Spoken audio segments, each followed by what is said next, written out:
Welcome to the next video on flat. In this video we are talking about elimination of null productions. So let us start. What do we mean by null production? A context-free grammar may have production of the form A is rewritten as epsilon or lambda.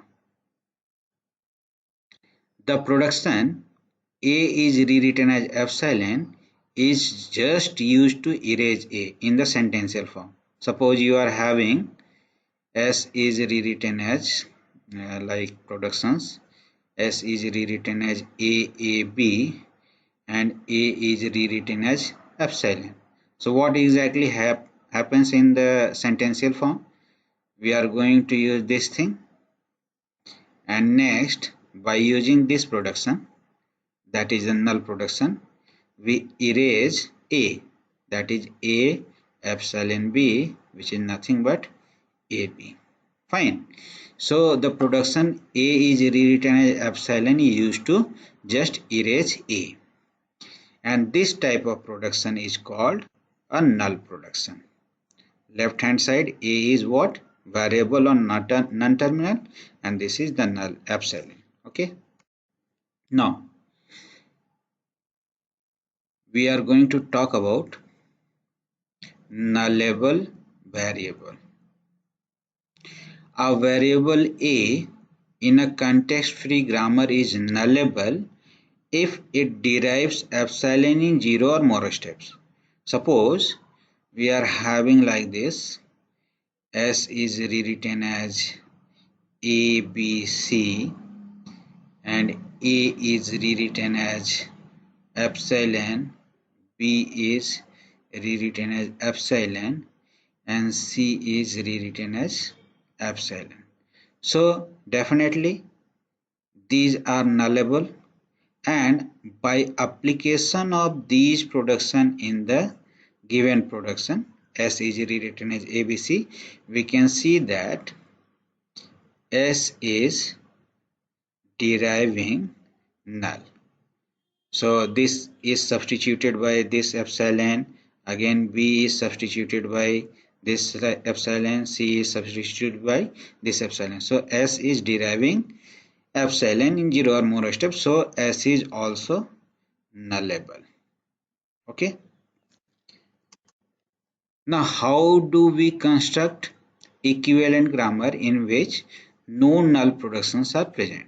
So let's assume that if G is equal to VTPS is a context-free grammar, then we can find a equivalent CFG G1 having no null productions such that language generated by G1 is equal to language generated by grammar G minus epsilon. Means null will not be present in the equivalent grammar. Okay. So what are the steps?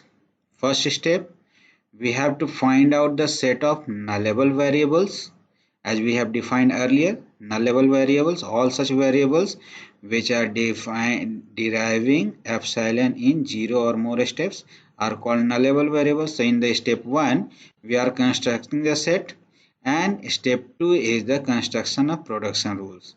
So let us see how do we construct nullable variables. This is the algorithm for construction of nullable variables. We begin with previous null, it is empty set. Next null will be all such variables which is directly producing null. Okay, and this type of production rules are in P.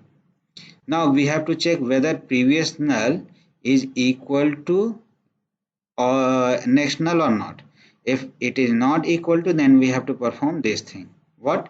Previous null is equal to next null, and then next null is equal to union of previous null and all such productions in which LHS is A and alpha belongs to star closure of previous null.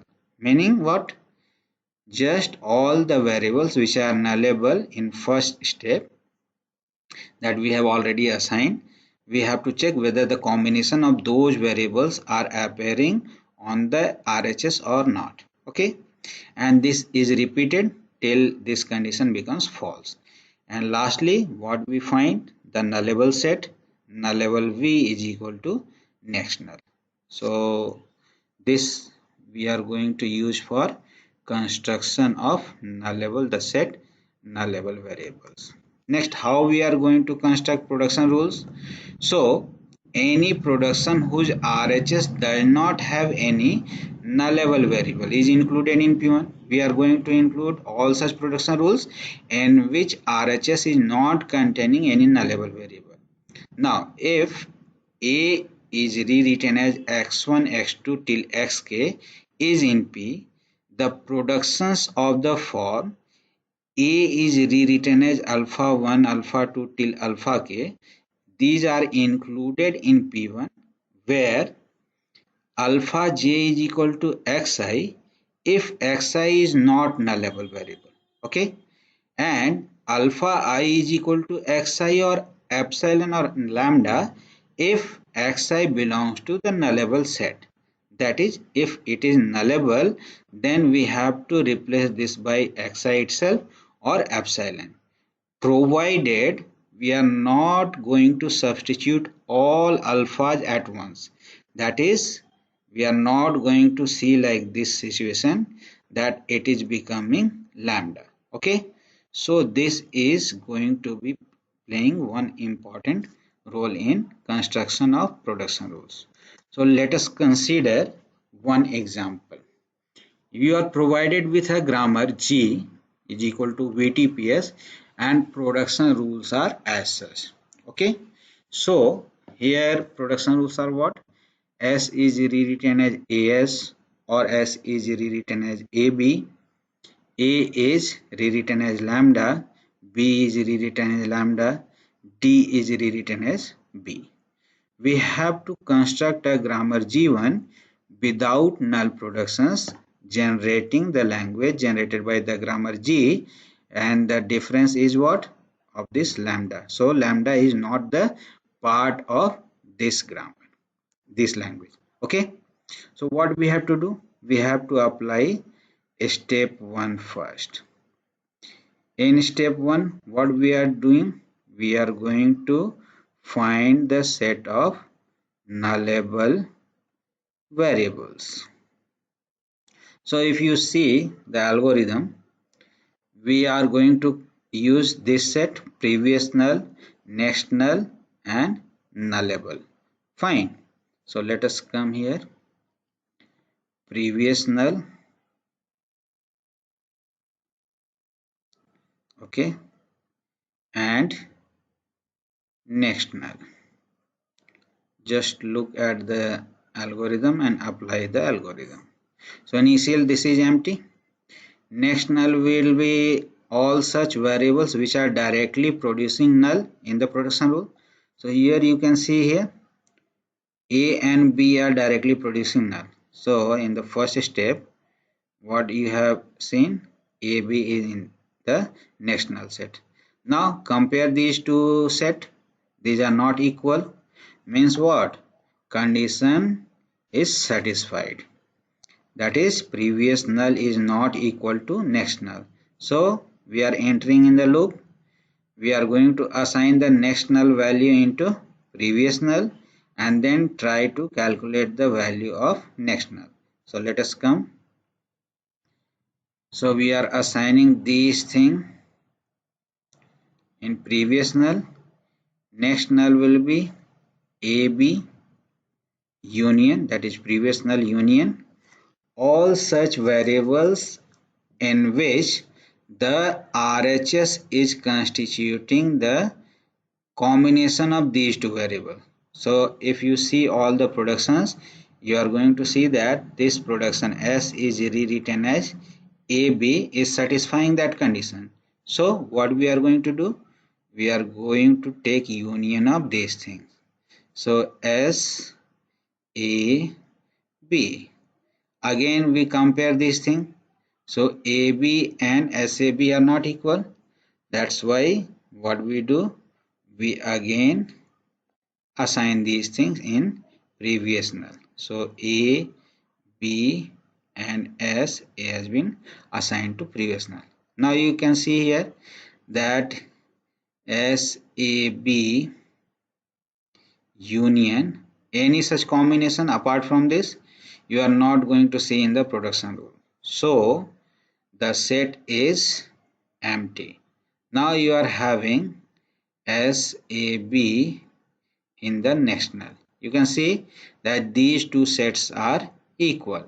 So condition for the loop becomes false. So we are exiting this loop. Okay. Now what you have to do? You have to write this nullable variable. The set is having next null. So we are going to get nullable variables in step after performing step 1 as S A B. Now we have to apply step 2.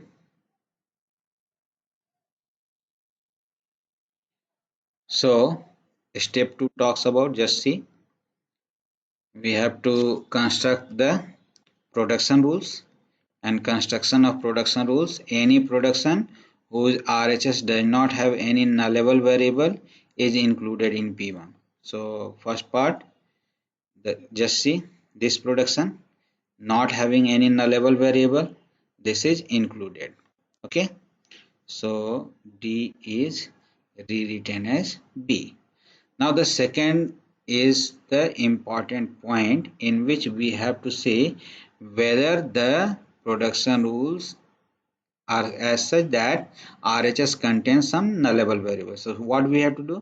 We have to substitute null for the nullable variables. Okay.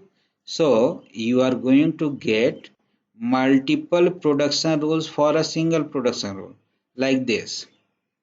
S is rewritten as AS. So it gives rise to production rules as such that S is rewritten as AS will be there, and if we substitute null for S, because S is also nullable variable, so you are going to get S is rewritten as A. Again consider the production, S is rewritten as AB.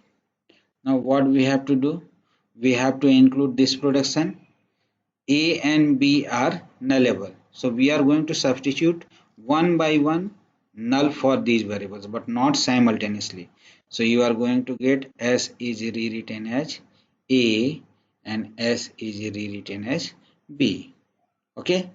If we simultaneously substitute null for this, then you are going to get what?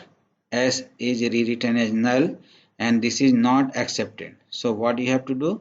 Only one variable at a time. So S is rewritten as AB is giving rise to three production. S is rewritten as AB, S is rewritten as A, and S is rewritten as B. So in this way, we have removed the null productions from the given grammar. These two productions have been removed. A is rewritten as null and B is rewritten as null. Okay. So thank you for watching.